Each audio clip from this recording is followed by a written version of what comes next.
आजकल रुपए ऐंठने और बेईमान होने के लिए लोग किस कदर गिर जाते हैं, पानीपत की ये घटना इसी को दर्शा रही है। दरअसल पानीपत के गांव ददलाना में एक महिला ने पड़ोसी से उधार लिए 1 लाख रुपए लौटाने की बजाय उस पर अपनी लड़की से दुष्कर्म का आरोप लगाकर युवक को धारा 376 में जेल भिजवा दिया। आरोपी युवक 7 महीने तक जेल में रहा। पुलिस जांच में सामने आया कि लड़की के पेट में बच्चा किसी और का था और फंसा दिया मध्य प्रदेश के रहने वाले एक प्रवासी मजदूर को।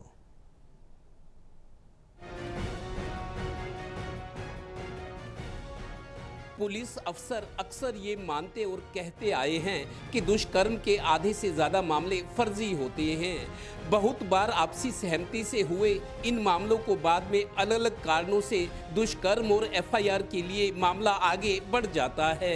इसके अलावा प्रदेश में हाल ही में हनी ट्रैप के भी कई मामले सामने आए हैं, जिनमें व्यापारियों और रिटायर्ड अफसरों को शिकार बनाया गया। इस तरह के मामलों में दलालों और पुलिस कर्मचारियों की भी भूमिका मिली है। पानीपत के गांव ददलाना में एक ऐसा ही मामला सामने आया है, जिसमें मध्य प्रदेश के एक प्रवासी परिवार के व्यक्ति को अपने उधार दिए 1 लाख रुपए वापस मांगने पर उल्टे उसे फर्जी दुष्कर्म के आरोप में फंसा दिया गया। 7 महीने तक जेल में रहने के बाद बेकसूर पाए जाने पर उसे बरी कर दिया गया। पानीपत के युवा एडवोकेट मोहित कुहाड़ ने इस युवक को बरी कराया है। जो गवाह थे, जिनके सामने पैसे दिए थे, जिनके सामने पैसे देने के बाद उस लड़की की माँ ने कहा था कि मैं 2 महीने में वापस कर दूंगी, वो सारी चीज़ें हमने कोर्ट में प्रोड्यूस करी और एविडेंस दे करके हमने इसको कोर्ट से बरी कराया। जी, वो रेप की धारा लगवा दी जाती है, लेकिन बाद में नतीजा कुछ और निकलता है, जांच में कुछ और सामने आते हैं। बिल्कुल सही कह रहे हो आप। जो आजकल का जो प्रोसेस है वो यही है कि जब लड़की ने एक बार कंप्लेंट दे दी पुलिस स्टेशन में, तो लड़के की बिना सुने उसको अरेस्ट कर लिया और जब तक ट्रायल चल रहा है वो लड़का बेगुनाह भी है या गुनाह उसने किया है वो अंदर ही पड़ा है।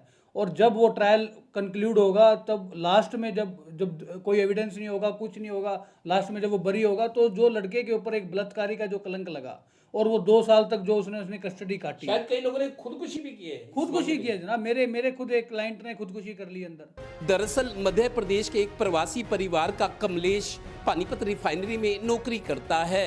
झुग्गी झोपड़ी में रहने वाले कमलेश की 2 साल की बेटी को पड़ोस की एक लड़की रोजाना खिलाने आती थी। लड़की की मां ने कमलेश से 1 लाख रुपए 2 महीने के लिए उधार लिए थे। बार रुपए मांगने के बाद भी वापस नहीं किए।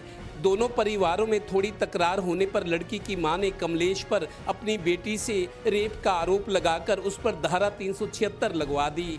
फिर उसके बाद जो घर पे उसके जाने की क्षति है, जब वो बाहर रहेगा तो 500 रुपये भी एक गरीब आदमी मजदूरी करके आज एक दिन का कमा लेता है, तो वो जो लॉस हो रहा है, एक सामाजिक लॉस, एक आर्थिक लॉस, एक शारीरिक लॉस, तो हर तरह से फिर उसके बाद समाज में आने के बाद सामाजिक लॉस। तो आप ये देखो कि एक झूठी कंप्लेंट देने की एक एवज में, किसी पैसे की लेन देन की एवज में एक कंप्लेंट दे दी और एक लड़के की ज़िंदगी मतलब एक तरह से खराब ही कर दिया उसको। अब वो बाहर आके क्या ही करेगा। आरोपी कमलेश 7 महीने तक जेल में रहा। इस मामले में दिलचस्प बात यह है कि लड़की के पेट में बच्चा किसी और का था, पर मां ने कमलेश पर दुष्कर्म का आरोप लगाकर उस पर धारा 376 लगवा दी। कमलेश अब आजाद है, पर बेकसूर होते हुए भी उस पर इतना बड़ा कलंक लग गया।